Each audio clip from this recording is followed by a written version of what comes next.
안녕하세요. 주식에 관한 주제로 이야기하고 있는 초보 유튜버입니다.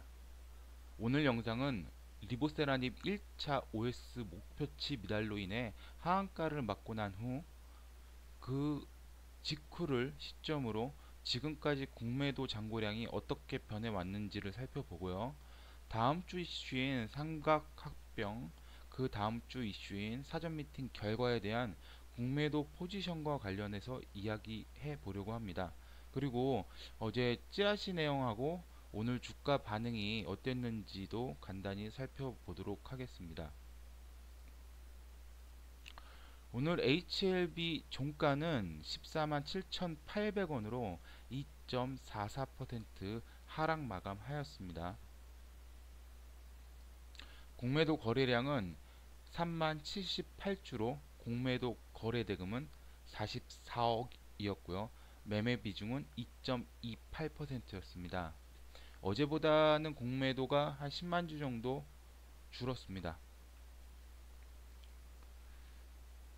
다음은 11월 6일 이날입니다. 11월 6일 공매도 잔고 금액은 7,127억을 기록했고요. 전날보다 928억이 줄어들었습니다. 자, 다음 주 15일과 그 다음 주 24일을 전후로 해서 이제 다들 알고 계시는 중요한 이슈들이 있죠.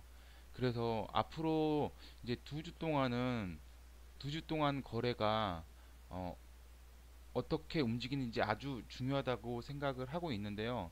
주가가 고점을 돌파하는 상승 추세를 보여줄지 아니면 이미 누구나 다 알고 있는 이슈들이라서 선 반영 받았다라고 시장이 판단을 하고 결과에 상관없이 주가를 하방으로 누를지 다음 주 더 공매도 세력이 어떤 포지션을 잡을지 이제 리보세라님이 1차 목표치가 미달된 시점으로 해가지고 지금까지 잔고 변화를 보면서 얘기를 해 보도록 하겠습니다. 리보세라님 1차 OS 목표치 미달은 6월 27일 날 발생을 하죠. 이 약제가 6월 27일 날 발생을 하고요. 이날하고 그 다음 날까지 연 이틀 하한가를 기록하게 됩니다. 그, 그게 이제 이 첫 번째 구간인데요. 이 하한가를 연이틀 기록한 그 직후에 이 첫 번째 구간의 공매도 잔고 금액은 1000억대의 잔고를 가지고 있습니다. 그리고 두 번째 구간은 리보세라님이 선양 낭성 암종 임상 이상의 미 FDA 승인 소식이 들려오면서 이쪽에서 주가가 급등을 하게 됩니다. 급등을 하면서 공매도 잔고는 2천억대로 늘어나게 됩니다. 그리고 여기 세 번째 구간은 리보세라님 3상 임상이 성공했다는 발표가 나오는 구간이고요. 4만원대였던 주가가 12만원대까지 약 3배가 급격히 상승을 합니다. 근데 주가가 이렇게까지 단기간에 상승한 이유는 리보세라님 임상 성공 발표를 시작을 해가지고 유럽 암학회 베스트 논문 선정, 삼각합병에 대한 호재 뉴스가 연속으로 나왔기 때문이죠. 예, 이때 보면 공매도도 5천억 후반대까지 거의 6천억까지 같이 늘어나게 됩니다. 그리고 여기 이제 요 근래 구간이 이제 네 번째 구간인데요. 이 네 번째 구간은 여기 첫 장대 양봉이 발생되면서 시작을 하는데 여기는 이제 리보세라니 그 FDA 사전 미팅 이슈로 상한가를 기록하게 되고요. 그 다음 날까지 영향을 주면서 최고가 21만 3,900원을 기록하고 나서 주가가 하락했습니다. 그리고 이 구간에서도 공매도 잔고 금액은 8천억대까지 증가를 하게 됩니다. 그리고 이제 여기까지가 이제 네 번째 구간이고 이제 오늘 거래일은 한 천억 정도가 줄어서 7천억 초반대로 이제 잔고는 줄어들었습니다. 무튼 이렇게 주가가 이 시점을 시작해 가서 계속해서 올라오는데 공매도도 같이 따라 올라오고 있습니다. 공매도는 주가가 내려야지 수익이 발생하는데 연속되는 호재로 주가는 계속 계속해서 상승을 하게 되죠. 자, 그림을 보시면 아시겠지만 세 번째까지 들어온 공매도 금액들은 모두 현재 손실 중이에요.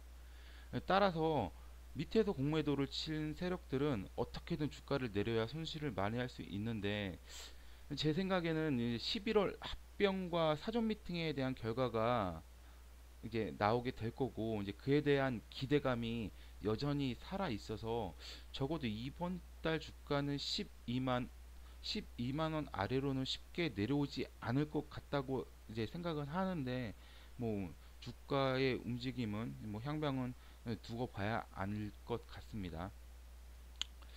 자, 그리고 호재가 발생하고 주가가 큰 폭으로 오르면서 공매도 세력들이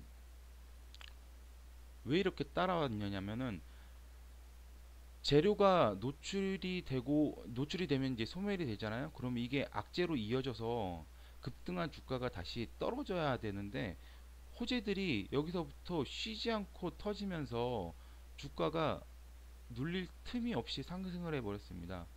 그래서 저는 이제 이걸 보면서 저는 공매도 세력들이 이렇게까지 연속으로 호재가 터질 줄은 몰랐던 것 같다고 판단을 했어요. 그리고 공매도 세력들도 사전에 이러한 정보들을 습득하지 못했던 것 같고요.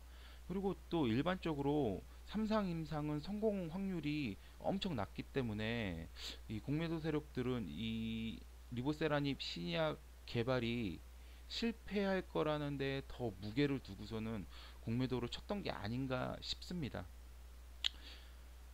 하지만 다음 이 고점에서도 공매도는 여전히 계속 진행되고 있고 주가를 누르려고 하는 세력들은 있기 때문에 다음 주도 공매도 세력들이 어떻게 움직이는지를 잘 살펴보면서 이제 개인의 매매 포지션을 좀 더 디테일하게 잡아보는 건 어떨지 생각을 합니다. 그리고 다음 내용은 그 어제 발생됐던 찌라시와 그리고 오늘 주가가 어떻게 움직였는지 잠깐 살펴보겠습니다. 어제 학회 참가 소식하고 그 다음에 학회에서 논문상을 수상할지도 모른다는 이슈가 하나 있었고 그 다음에 또 하나는 헤파스템이라는 간줄기세포 치료제에 대해서 11월 10일 날 발표가 있을 거라는 찌라시가 돌았는데요. 뭐 이에 대한 설명은 이전 영상에서 자세히 해뒀고요. 결론적으로 말씀드리면 이 두 가지 이슈가 오늘 주가에는 그다지 영향을 주지 못했죠. 이제 보통 조그만 호재라도 터지면은 그 주가가 급등할 거라고 내심 기대를 하게 되는데 오늘 이 두 가지 내용들은 주가가 급등하는데 영향을 주지는 못한 것 같습니다. 자, 오늘 거래 대금이 1200억 정도 됐는데 요 근래 거래 대금으로 봤을 때는 많은 금액이 아니죠. 적은 금액이라고 할 수 있습니다. 따라서 시장에 관심을 받지 못했다는 거고요. 그러니까 오늘 거래 대금이 적진 않아요. 1200억 정도 나왔고요. 전체에서 5위를 차지는 합니다. 하지만 이 이슈가 떴는데도 불구하고 이 이슈가 크게 작용하지는 못했던 것 같아요. 그리고 주가도 크게 아래로 위로 크게 움직이지도 못했고요. 그래서 음, 그 재료나 이런 이슈들을 보실 때 정확하지 않은 뉴스, 그다음에 뉴스로 이렇게 인터넷에서 서치가 되지 않는 그런 이슈들은 그 주가가 상승할 거라고 너무 큰 기대를 갖지 않는 게 좋을 것 같아요. 어, 대부분의 이런 찌라시들이 가끔 가다가 급등하는 경우도 있는데 그게 좀 좋은 내용, 좋은 재료를 가지고 있을 때만 그렇지 어제처럼 이미 다 알려진 내용, 그 다음에 이미 유럽 학회에서 수상됐던 상을 갖다가 국내에서 받는 거기 때문에 전혀 새로울 게 없었거든요. 그리고 헤파스템도 이미 이 논문이 4월 달에 발표된 거라서 10일 날 다시 발표한다고 해도 뭐 새로운 내용이 나올 게 없었거든요. 그러니까 이런 찌라시가 떴을 때 조금 더 깊이 생각해 보시고 그 주가의 방향에 대해서 어, 점쳐 보시는 게 어떨까 싶습니다. 마지막으로 이제 오늘 차트만 살짝 보고서는 마무리할 건데요.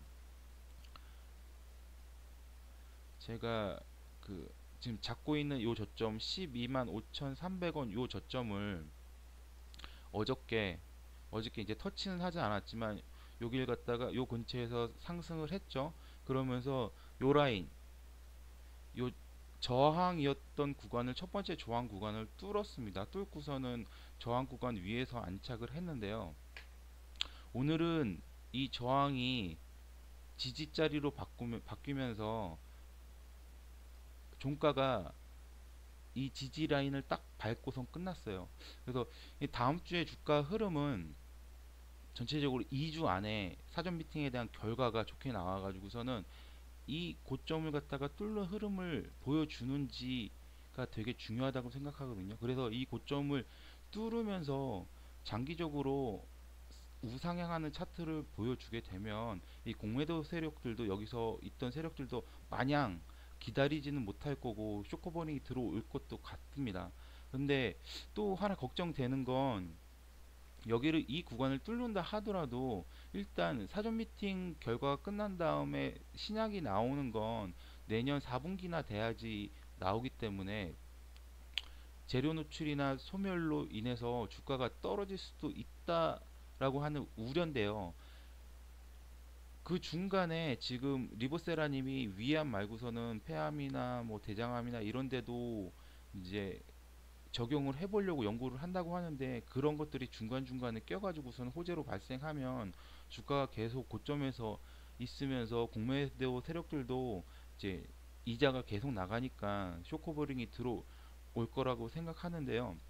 무튼 이번 달에 제가 HLB를 관전하는 포인트는 이 전고점을 뚫고 올라가느냐가 첫 번째고요. 그 다음에 두 번째는 전고점을 뚫고 올라가는 상황에서 유지를 할 수 있느냐. 그 다음에 또 그 반대는 이 저점을 언제 깨느냐. 15일 날 합병이 성사됐어요. 성사됐는데도 불구하고서는 큰 반등이나 아니면은 큰 반등이 나오지 않게 되면 또 사전 미팅 결과에 대해서도 이미 계속해서 좋은 쪽으로 흘러가고 있던 재료였기 때문에 큰 상승이 나오지도 않을 수도 있단 말이죠. 그럼 그때 형성된 주가에서 이제 기대감이 이제 실망감으로 바뀌고 그러면서 이 저점이 깨지게 되면 여기 7만 원대까지 주가가 떨어지는 흐름을 보일지에 대해서도 좀 관심 있게 지켜보고 있습니다. 그러니까는 다음 주 이슈에 대해서 시장이 어떻게 반응하는지 그리고 공매도 세력들은 어떻게 반응하는지를 보면서 자신의 매매 포인트를 조금 더 디테일하게 가져가 보셨으면 좋겠습니다. 오늘도 시청해 주셔서 감사합니다. 오늘 HLB 공매도 포지션 변화 마치겠습니다. 즐거운 주말 되세요.